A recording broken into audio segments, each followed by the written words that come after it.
bienvenidos a Adictia Visual. Yo soy Edith y el día de hoy, querido público, vamos a hablar de un aniversario que yo elegí porque definitivamente este es uno de mis directores favoritos. Y digo, ya hablamos hace unas semanas de Black Swan, pero obviamente teníamos que también hablar de Requiem por un sueño, Requiem for a Dream, que se estrenó hace 25 años. Y déjenme decirles, querido público, qué película. Definitivamente no es una película para todas las personas, pero hay muchas cosas interesantes que discutir de ella y espero que quienes no la hayan visto puedan verla algún día y no nos odien por ello, pero bueno, para discutir, fangirlear, analizar y llenarnos de feels, está aquí conmigo para hablar de esta película Esteban, bienvenido al programa. Hola, muy bien, muchas gracias. Sí, bien contento de hablar de esta película porque esto es cine. Esto es cine, definitivamente cine, así que qué gusto tenerte aquí para hablar de ella. Y pues también aquí nos acompaña Uriel. Uriel, ¿cómo estás? Bienvenido al podcast de nuevo, porque este sí es tu año, definitivamente. Definitivamente, este es mi año, caray, muchas gracias. Y se nota que es el año de la serpiente porque soy bien así, bien así. Entonces, es cósmico esto. Muchas gracias por la invitación. Y que estamos Bote y yo juntos en un podcast. Eso es lo más raro. Eso sí es de un buen rato. cierto. Sí, no creo que hayan coincidido, ¿verdad? Sí es cierto. Porque Wow. en el último año por lo menos, no, yo creo. Sí, no, mira, me alegra que haya estas alianzas de pronto que uno pensaría que no serían posibles, pero no, sí son muy posibles y justamente lo vamos a comprobar el día de hoy. Y bueno, querido público, ya saben que si se quieren unir a la conversación, estamos en Twitch en vivo los lunes 9:30 de la noche y los miércoles en YouTube y en todas las plataformas descargables.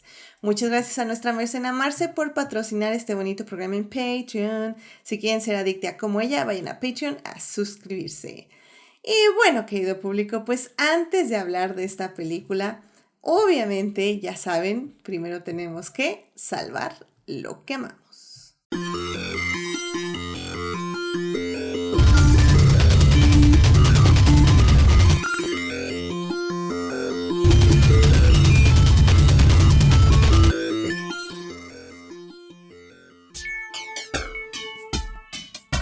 Muy bien, querido público, ya estamos aquí para salvar lo que amamos y saludos en el chat que ya está ahí Héctor saludando. Bueno, realmente no está saludando, ¿no? Se está reclamando diciendo que está Bote y Esteban y no me invitaron. Pues no estabas en la lista. Más bien no te invitaste, ¿qué puedo decir? Así que sí. Que se venga. Bueno, no sé, yo no sé en mi programa. No, ni modo, tiene que disfrutarlo desde la ventana, lamentablemente. Okay. Ya le tocaba. Ya le tocará, efectivamente. Pero bueno, pues Esteban, ¿qué te gustaría compartir con el público esta semana? Híjole, fíjate que podría haber dicho muchas cosas porque tengo Only Murders in the Building, obviamente que Peacemaker, aunque ya se acabó, pero ya me imagino que ya la han de haber recomendado, Gen B me gusta, no sé, varias cosas, pero dije, pues ya, como que yo creo que ya te han dicho varias veces de esas series, entonces obviamente voy a poner otra vez a mi asunto de la música. Y es más que nada para que escuchen el sencillo de Gorillaz de su álbum The Mountain. El sencillo se llama The Manifesto y fue lanzado el 8 de octubre y es una canción de 7 minutos, pero que tiene una forma tan interesante de mezclar un montón de sonidos y de música de alrededor del mundo que la hace algo maravilloso. Está grabada en múltiples locaciones con distintos músicos y artistas, y entonces tiene cosas en inglés, en árabe, en hindi, en español y hasta en yoruba. Y lo que es más destacado es la participación del rapero argentino Trueno, Entonces, ves cómo Damon Albarn es un genio para la música y cómo mezcla todas estas cosas y te da algo maravilloso para cambiar paradigmas, ¿no? Incluso, bueno, tiene una participación de otro rapero que se llama Proof, que él es estadounidense, pero bueno, él ya murió, pero con un verso freestyle póstumo lo insertan dentro de la canción en un momento en que los ritmos cambian y se vuelve algo bastante denso, pero todo tiene una razón de ser y un mensaje poderoso que nos viene bien para nuestros tiempos. Y bueno, es The Manifesto de Gorillaz. Wow, muy bien, muy bien. Sí, definitivamente esto no nos lo iba a traer nadie, así que te agradezco mucho que lo traigas. Y sí, mira, yo pensaría que Gorillaz ya no estaba haciendo nada, pero no. No, Sí, no, sí. no, pero es que Gorillaz cumple 25 años y no se cansan de hacer las cosas bien. Y entonces, pues, A ver. es esta canción precisamente para esto, porque trae un mensaje bastante positivo acerca de lo que va a traer el mañana. Dice que no sabemos lo que trae el mañana, pero de todos modos hay que echarle para adelante, como dicen aquí en México. Ay, no, y con lo que Ya se necesitamos. viene el podcast musical o qué? Sería bueno hacer un podcast musical. No, y sobre todo con lo que necesitamos ahorita, mensajes positivos, definitivamente. Así que se agradece, se agradece. Así que bueno, pues muy bien, Esteban. Muchísimas gracias por traer esto con el público. Uriel, ¿qué te gustaría compartir con el público esta semana? Bueno, yo les quiero hablar de una de mis más recientes obsesiones, diagonal aficiones que he adquirido. Luego le pienso mucho para darle entrada a otro tipo de entretenimiento porque luego me envicio y no tengo tiempo para seguirlo todo. Por algo no he empezado con las novelas coreanas, porque no, o sea, yo sé que es un pozo sin fondo, pero pues ya caí en otro que son los webtoons, todo gracias a ese bonito cómic de las aventuras de la familia Wayne. Pues inevitablemente me empezaron a salir recomendaciones ahí en la aplicación y pues ya caí en varias obras, ¿no? Y justo la que más me gustó terminó este año. Se llama I Stole the First Ranker Soul. O sea, me robé el alma del primer rankeado. Cuando hablamos de rankeados, pues hablamos de aventureros, de esos que se meten a los calabozos y matan monstruos y así, ¿no? Esta historia se desenvuelve en un ficticio Corea, el Corea, pues el único que existe, ¿no? El bonito. Y pues nos habla de que en este mundo ficticio, de repente, de la nada, empezaron a aparecer estos calabozos, ¿no? Tragándose cuadras enteras y metiendo a la gente pobre inocente dentro de estos calabozos y pues tenían que luchar para sobrevivir y salir de los calabozos, ¿no? Básicamente a raíz de ese suceso, pues la gente empezó a tener habilidades especiales, ¿no? Para poder combatir a los monstruos y pues a lo largo, al paso de ciertos años, pues ya se volvió algo relativamente común, ¿no? Estos incidentes donde aparecían los calabozos y engullían a las personas y entonces ya existen agencias, ¿no? Especializadas donde estos aventureros eh, se dedican a rescatar gente que es tragado por estos calabozos y también una vez que se abre el calabozo, pues se queda ahí fijo, ¿no? Entonces, la economía del país gira alrededor de ello porque ahí hay tesoros y hay plantas medicinales, puedes comerciar con los restos de los motos y pues todo gira alrededor de este extraño suceso, ¿no? Y pues ya después de que nos explican todo el setting, la protagonista de la historia se llama Moa Song, es una oficinista típica amargada que pues cae en uno de estos eventos, ¿no? Y pues ella adquiere la habilidad extraña le dicen lot, que es, que es algo así como robar o como ¿cómo se dice? Recolectar. Y pues lo único que hace es recolectar todo lo que puede, ¿no? Entonces, ya tiene muchos artículos ahí en su bolsita y toda la cosa. Y cuando está atrapada, justo el aventurero mejor posicionado, el número uno, llega y la salva y todo. Pero, ¿sabes, culebra? Que se muere este cuate peleando contra el monstruo líder del calabozo, ¿no? Entonces esta cuata, la Moa, dice, bueno, pues voy a recolectar su cadáver para darle cristiana sepultura, ¿no? Pero pues resulta que cuando hace eso, recolecta el cuerpo y su cuerpo se convierte en una esferita y resulta que es su alma, de ahí el nombre, ¿no? Entonces ella recolectó el alma del cuate y cuando ya regresa al mundo normal, pues resulta que el alma sigue ahí atrapada, entonces ya es como un fantasmita. Y entonces, pues ya se trata de que el fantasma del aventurero y Moa, pues ya son como roomies, y pues ya la historia a partir de ahí avanza para pues, ver cómo el fantasma la hostiga y la anima a entrar a más calabozos y bla, bla, bla. Entonces, pues la historia se vuelve cómica y divertida y hay mucha acción, hay mucha cosa. Obviamente, digo obviamente porque pues, son ese tipo de historias. Los dos ya empiezan a tener una relación y entonces, tiene de todo, ¿no? Hay mucha acción, mucha aventura, comedia romántica. Y pues digo, no, para no spoilear mucho, si les llamó la atención leerlo, pues llega el punto de que Moa se convierte en pues, la aventurera más grande no solo del mundo, sino de toda la existencia y tiene que salvar al mundo de cosas malas. Entonces, pues, si quieren darle una oportunidad, pues ya acabó, no se va a quedar en continuación triste como los animes y los mangas que me están partiendo el corazón. Entonces, pues, pueden entrar a Webtoons y darle una oportunidad si quieren. No, pues suena muy bien. Me cautivas y me identifico con la oficinista amargada, típica, clásica. Sí, yo creo que es un buen inicio. Sí. Muy bien, muy bien. Digo, I guess.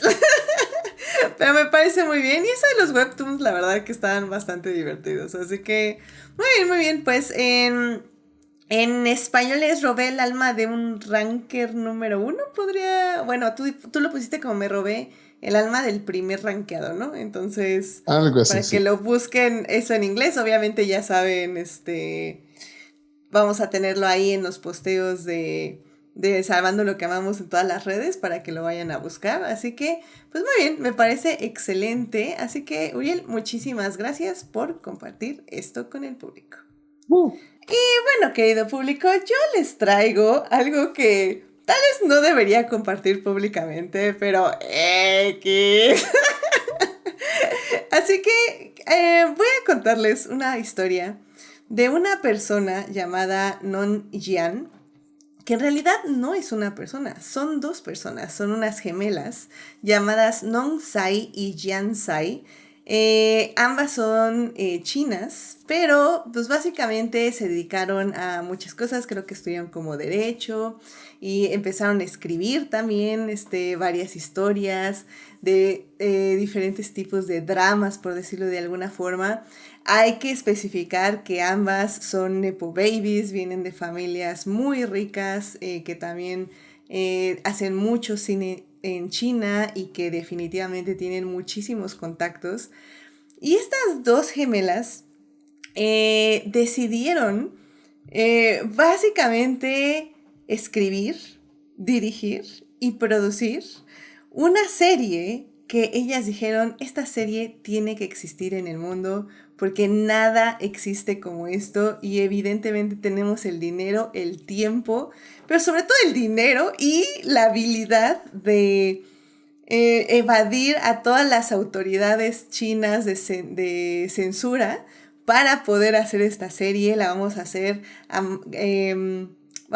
a decir, al lado de una empresa taiwanesa, la vamos a distribuir por otro lado, la vamos a producir por el otro lado y aún así va a estar en chino porque somos increíbles y tenemos el dinero para hacerlo.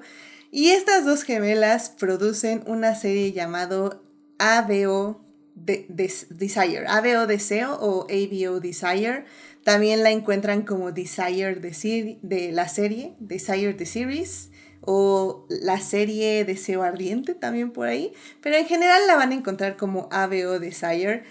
¿Y por qué digo que no te debería yo de estar compartiendo esta información? Bueno, ABO Desire, la razón por la que yo la empecé a ver es porque es nada más y nada menos que un Omegaverse en televisión.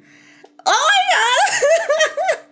Y van a decir, Edith, ¿qué fregados es un Omegaverse? Yo no estoy para decírselos, querido público, la verdad. O sea, miren, vamos a decir que el Omegaverso es un género que nace extrañamente de fanfics de Supernatural. Ya venía de diferentes formas, pero se solidifica en un fic específico de Supernatural, donde básicamente existen los alfas, betas y omegas. Los omegas son personas, pueden ser hombres, mujeres, whatever, que se embarazan, y los alfas son mujeres, hombres, etc., que embarazan a los omegas.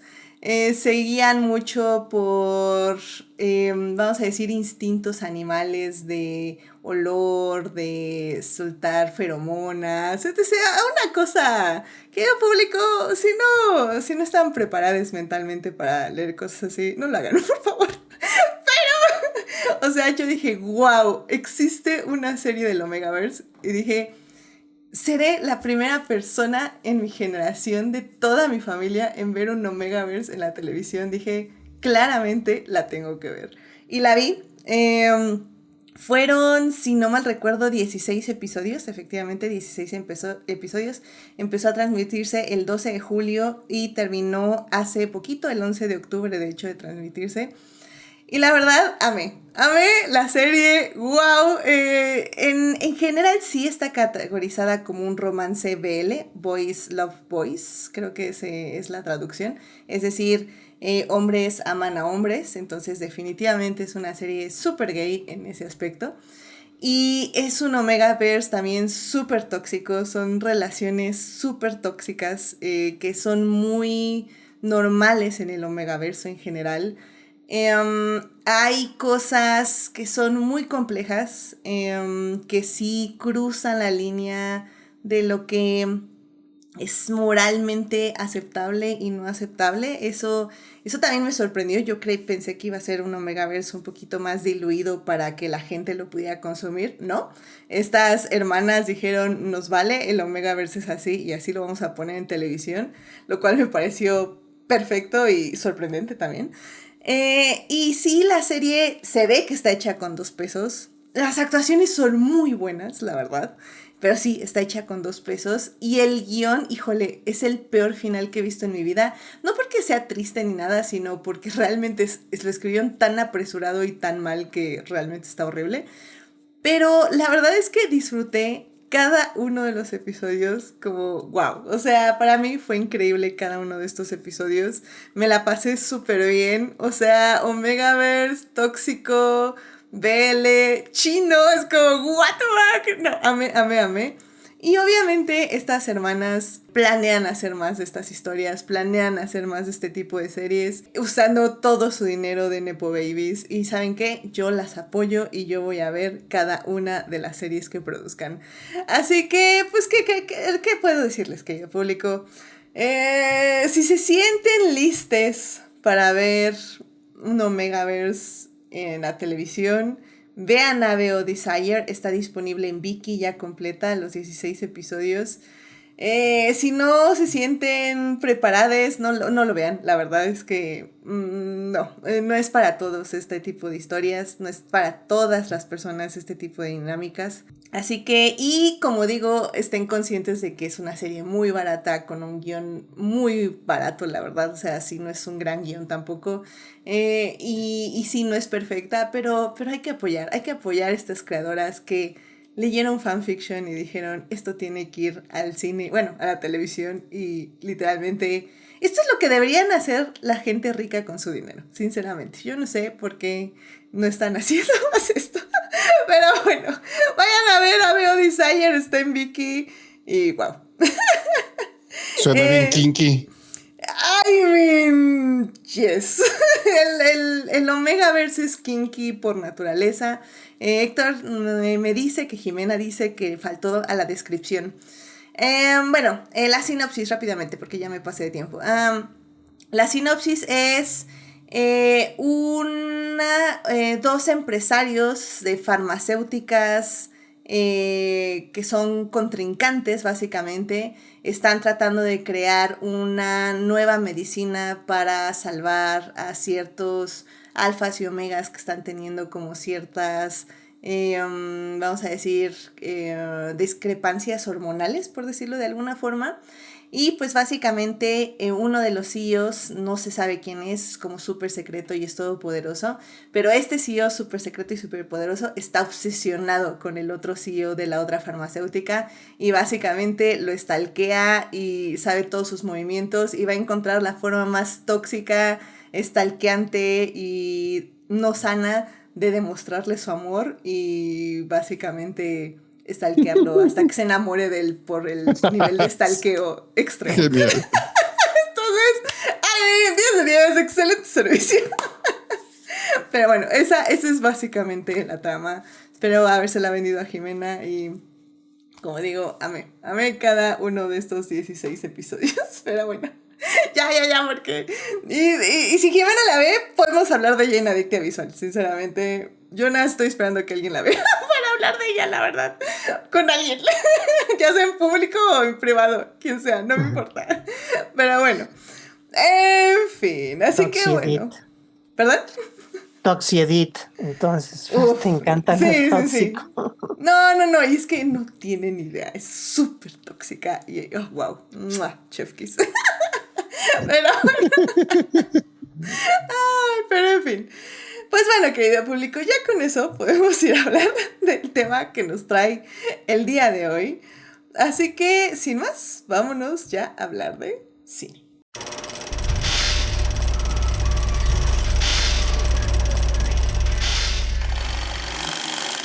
Muy bien, querido público, ya estamos aquí para hablar de cine y en esta ocasión vamos a hablar de Requiem por un sueño, Requiem for a Dream, que es una película de Darren Aronofsky que se estrenó en el año 2000, es decir, que cumple 25 años de haberse estrenado.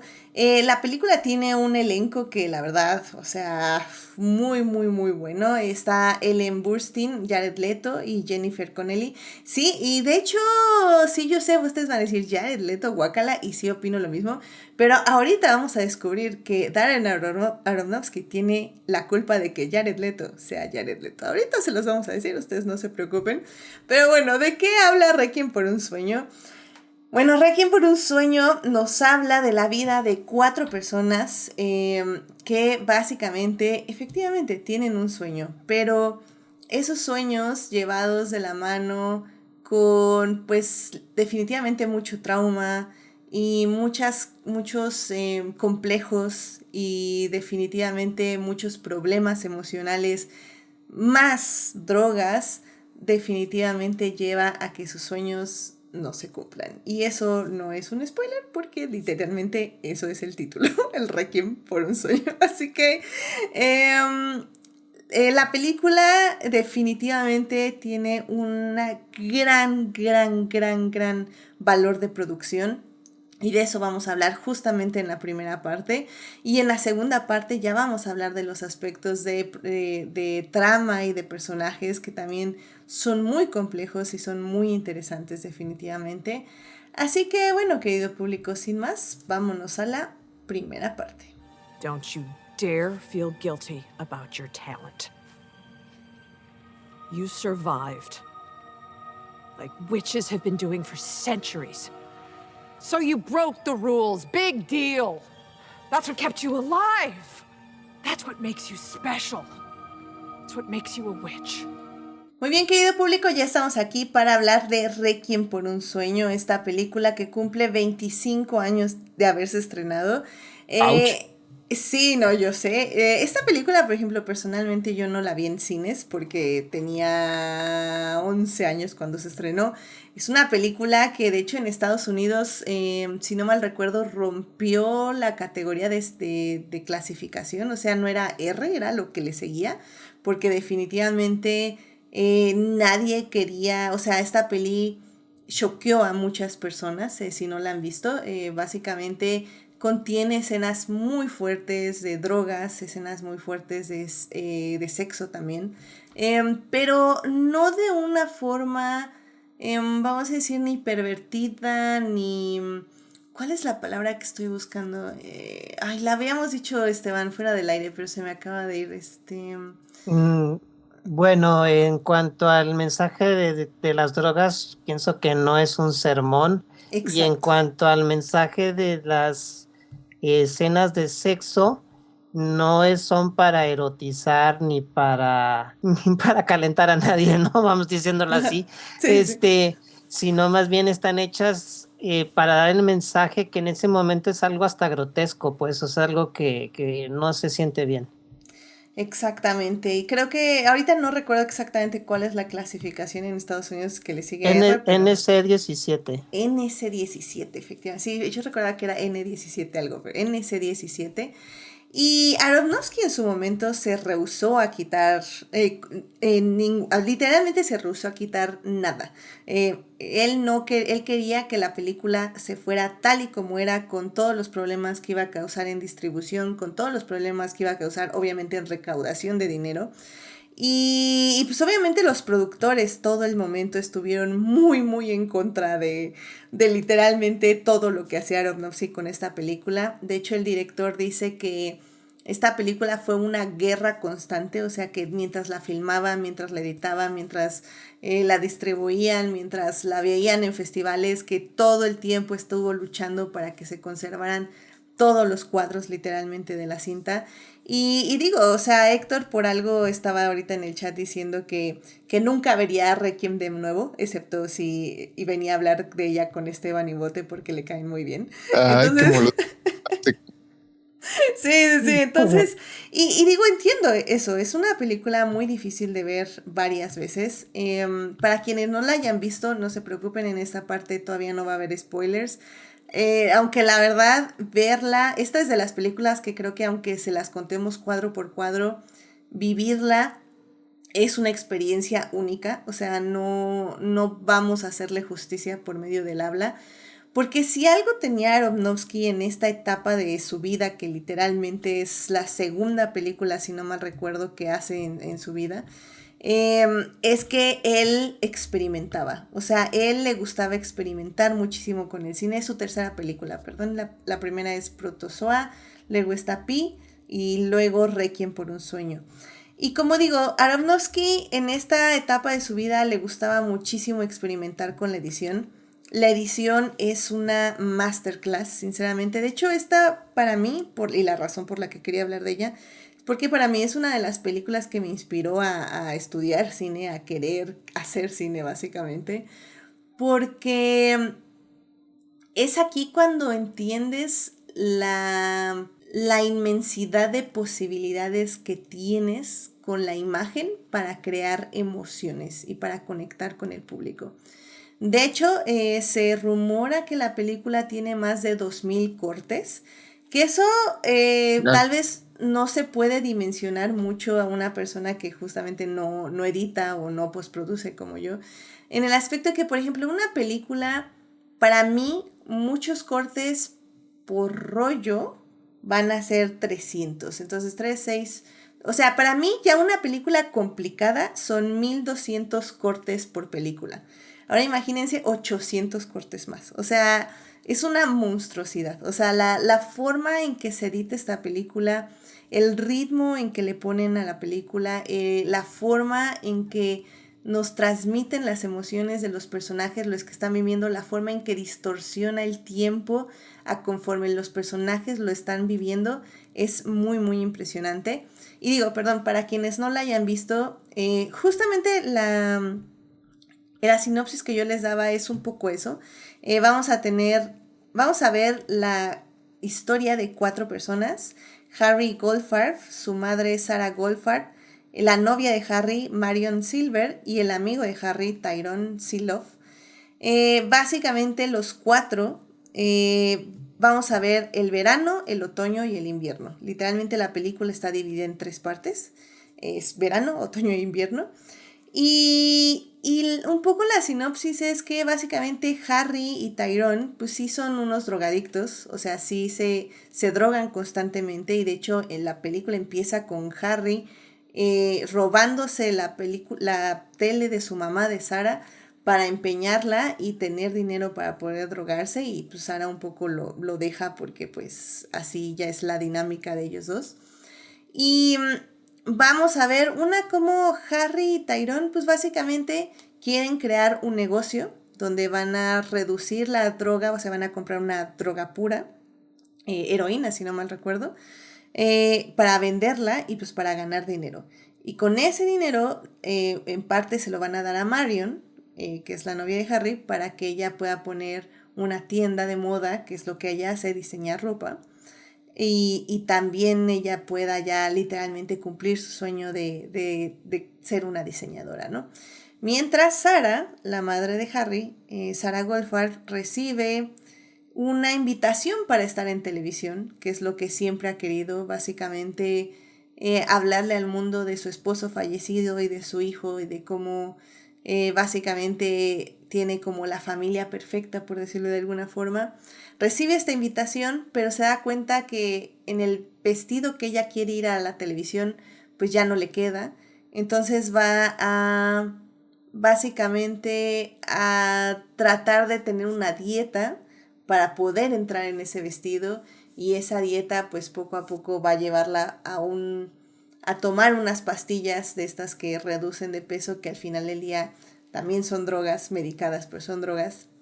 Y como digo, pues todas estas decisiones que toman todos estos personajes los van a llevar a una espiral donde pues no todo va a acabar bien. Pero bueno, de eso trata la película. Y pues Esteban, no sé si tú tengas algún dato de producción que quieras compartir con el público, porque creo que al final del día, como decía, esta película sí tiene como muchas cosas complejas que ocurrieron durante la producción, pero bueno, no sé si tú tengas algún dato. Bueno, hablando de...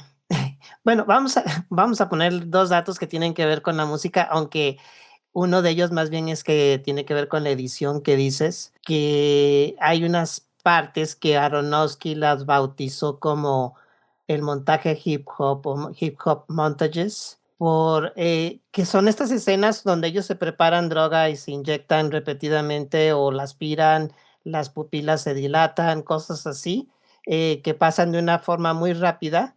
Él los llamó así por el ritmo de videoclips y la cultura urbana. Entonces él hizo estos montajes que están metidos en varias veces, en cada momento en que uno de estos personajes se quiere drogar, ¿no? O se droga más bien. Ya veremos que cada uno tiene una adicción diferente, entonces estos montajes van cambiando con respecto a la adicción de cada personaje, porque al final de cuentas se trata de esto de la película, de las diferentes adicciones que podemos o que puede tener un ser humano y que puede enfrentar, y cómo estos se pueden pues acabar con la vida, ¿no? Y la otra que quería mencionar es sobre la música, ¿no? La música de Clint Mansell se llama. Sí, Clint Sí, Mansell. correcto, Clint Mansell. Ajá, el tema principal es Lux Eterna y ¿cómo se llama? Hipnótico, ¿no? O sea, desde que empieza y cómo se lo va llevando en toda la película, y en el momento en que entra este tema, este leitmotiv en la película, te da todo el papel psicológico, ¿no? Que tiene esto dentro de la historia. Sí, porque de hecho, justamente lo que dices, o sea, Clint Mansell hace, bueno, primero, como bien dices, de hecho Aronofsky quería meter canciones de hip hop, o sea, realmente el soundtrack que había preparado en la edición era música de hip hop.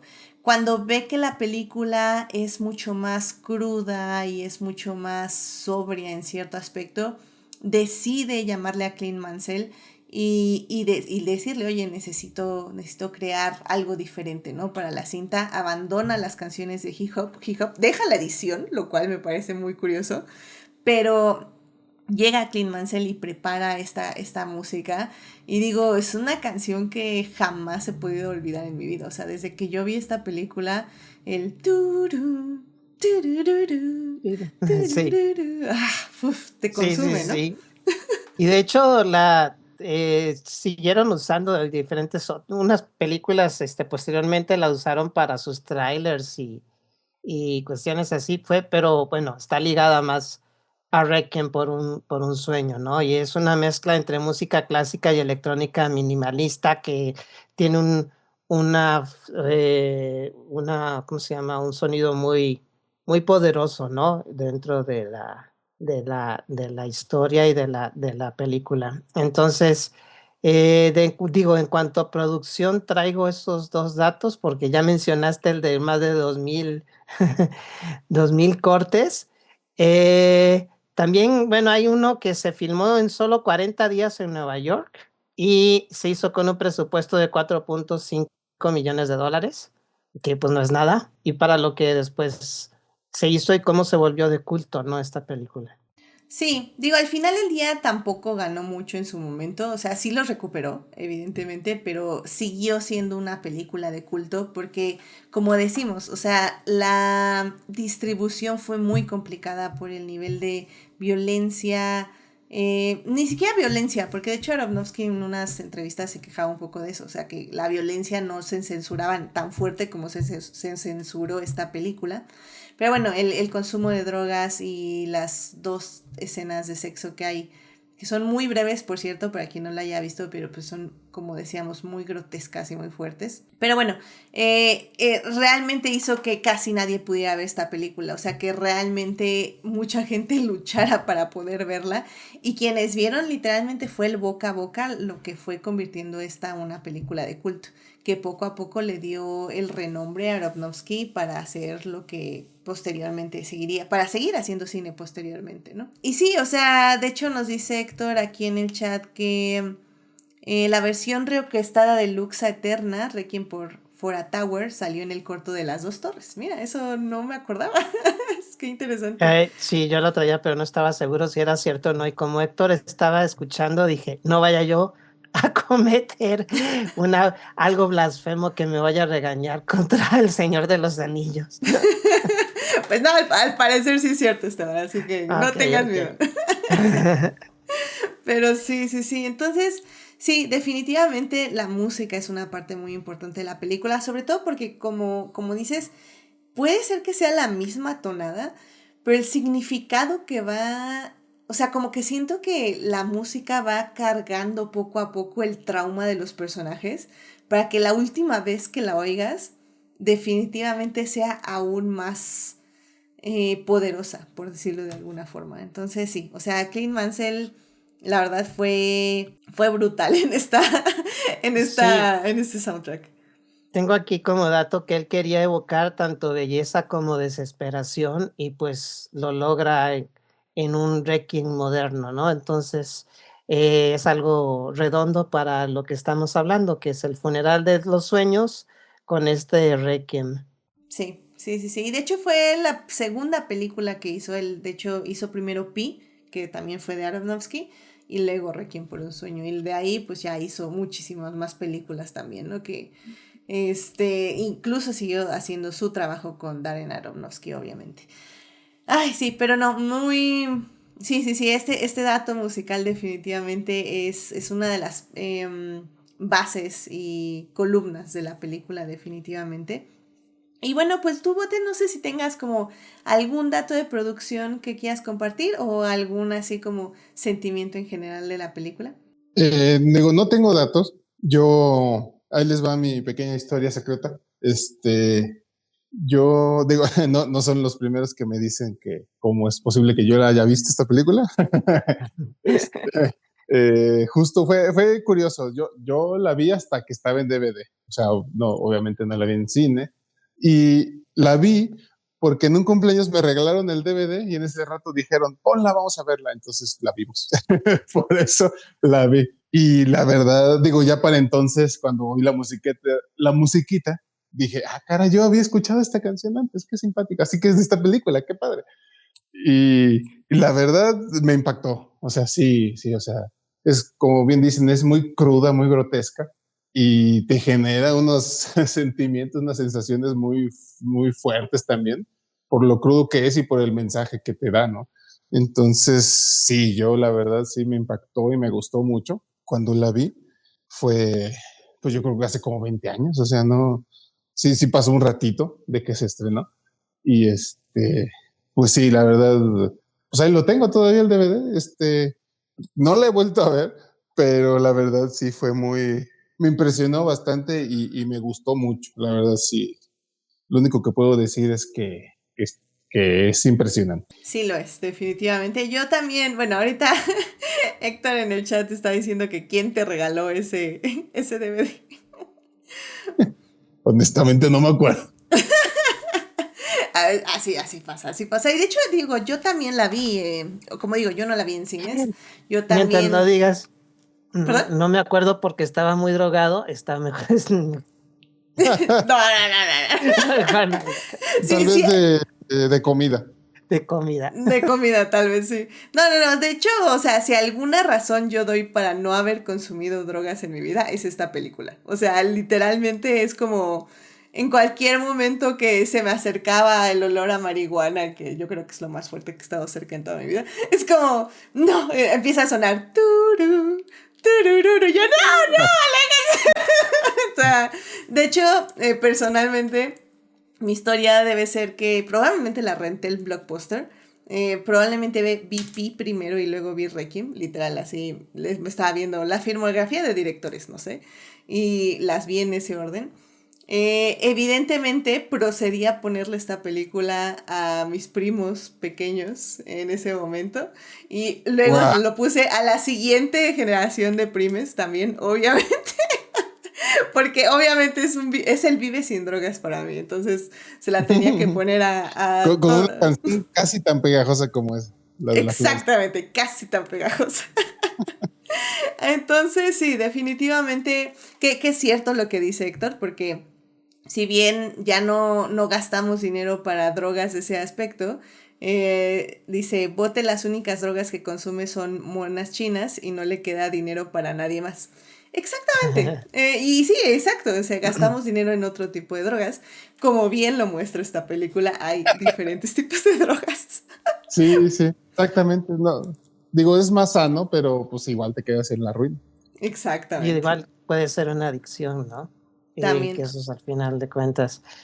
Les puedo platicar, yo en mi caso, yo sí la vi como, yo también no la vi en el cine, ¿eh? Yo sí creo que también la vi en DVD, por ahí de los 2000, o sea, pero la vi casi saliendo cuando se estrenó. Cuando la volví a ver fue cuando mi hija, me van a decir, ¿qué? ¿Cómo? Mi hija tenía 12 años, pero se la puse porque ella me estaba hablando muy cándidamente siempre que estaba pasando en su escuela y como en su escuela ya estaban habiendo problemas de drogadicción, entonces se la puse, dije, mira, para que veas lo que te puede pasar. La Y, torre. y fue bastante poderoso porque hasta la fecha no odia las drogas y ni siquiera el alcohol, ¿verdad? Y, y la última vez que la vi fue ahora este fin de semana y se la puse al otro hijo, al nuevo. Él ya tiene 15 años, 16 ya va a cumplir de hecho. Entonces, igual le pareció impactante todas estas situaciones y si ya él que no tenía ganas de probar ninguna droga, pues menos con esta película. Y eso es algo que tiene. Creo que de los datos que hay es que hay muchos programas de rehabilitación que sí usan esta película con las personas para pues para mostrar como parte del programa de recuperación y de que dejes las drogas, ¿no?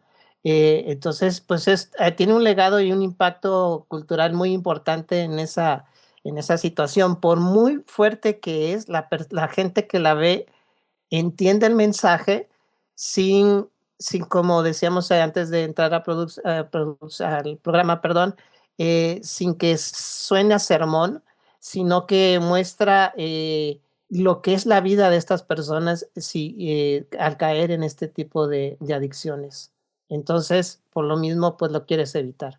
Y es que otro dato curioso de producción es que Aronofsky sí trató efectivamente de que fuera lo más real posible. O sea, no estamos hablando de que vamos a ver la vida de drogadictos. O sea, él lo que quería dar a entender era como hay estos problemas emocionales traumáticos de conexión que llevan a las drogas y las drogas enfatizan estos problemas. Y eso vamos a hablarlo más a fondo en la segunda parte.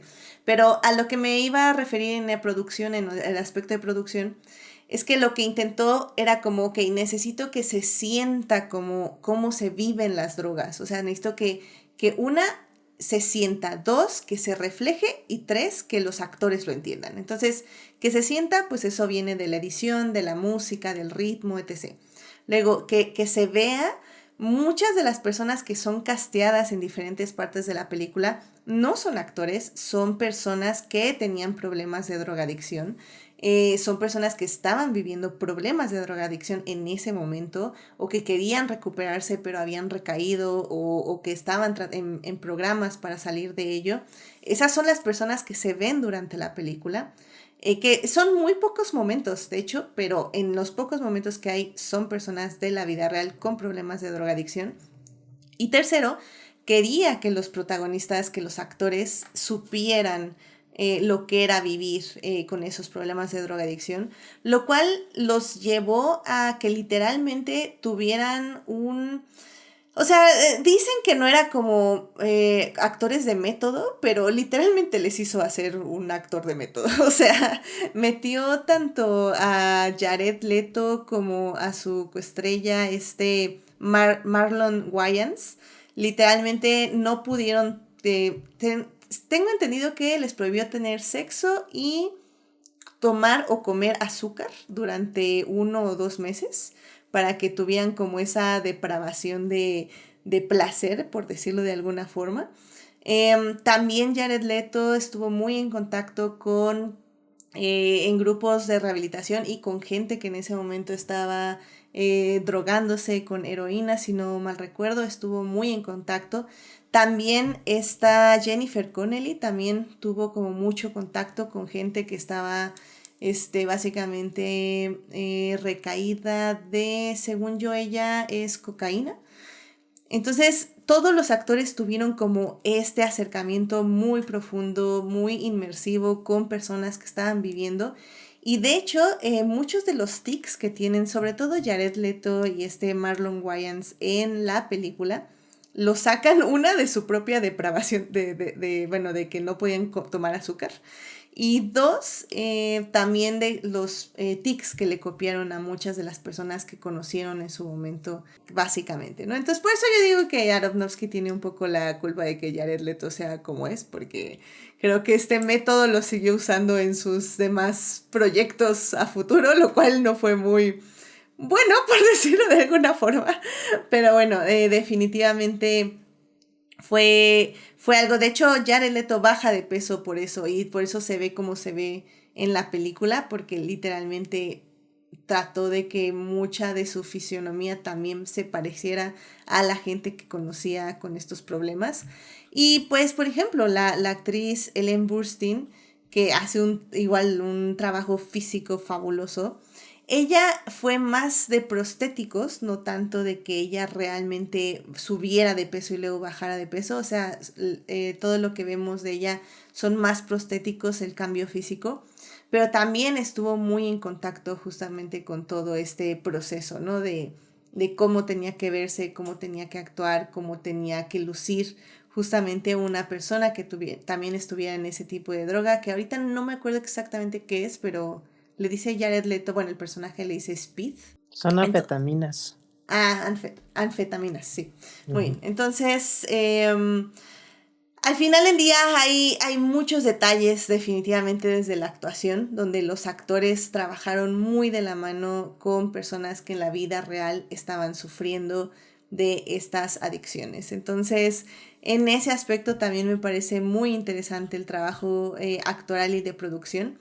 También algunos datos curiosos, por ejemplo, a mí me parece que muchas escenas de las que vemos dentro de la película están improvisadas. Improvisadas igual de una forma, digamos que Aronofsky aquí estaba en la delgada línea de hagámoslo por el arte y ya los estoy torturando físicamente, pero muchas de las escenas eran improvisadas. E igual en el aspecto de que los ponía en ciertas situaciones como emocionales para que pudieran sacar ciertas escenas de cierta forma. Entonces ya hablaremos un poco de eso en la segunda parte. Entonces creo que en ese aspecto también se me hace muy interesante cómo llegó a crearse la película, ¿no? Y entonces, pues bueno, esos son como un poquito de datos curiosos sobre la producción. Ya estaremos hablando un poquito más de ciertos detalles más a fondo ya con spoilers. Pero yo creo que por el momento podemos hablar de eso de la producción. ¿Tienen algún otro detalle que quieran compartir o ya nos vamos con la trama? Yo creo que ya. Perfecto, sí, porque sí, nada más quedas tú, Esteban, muy bien. Entonces, perfecto. Pues bien, vámonos ya a hablar de la trama, porque la verdad creo que ahí es donde vamos a sacarle muchísimo más juguito a la película. Como dato, nada más rápido, sí, la película estuvo nominada, por ejemplo, a los Óscares a Mejor Actriz por Ellen Burstyn, que definitivamente se lo merecía, pero bueno, nada más estuvo nominada también a los Globos de Oro. Ganaron algunos premios en los Independent Spirit Awards y en otros premios un poquito más independientes, definitivamente. Pero bueno, sí hubo un poco de reconocimiento de la academia hacia esta película, al menos desde el punto de vista de la actuación. Y pues creo que eso también es siempre interesante, que una película así llegue al menos a un poco a el mainstream de la academia, por decirlo de alguna forma. Así que bueno, querido público, pues ya, sin más, ahora sí, vámonos a la segunda parte para seguir hablando de esta cinta.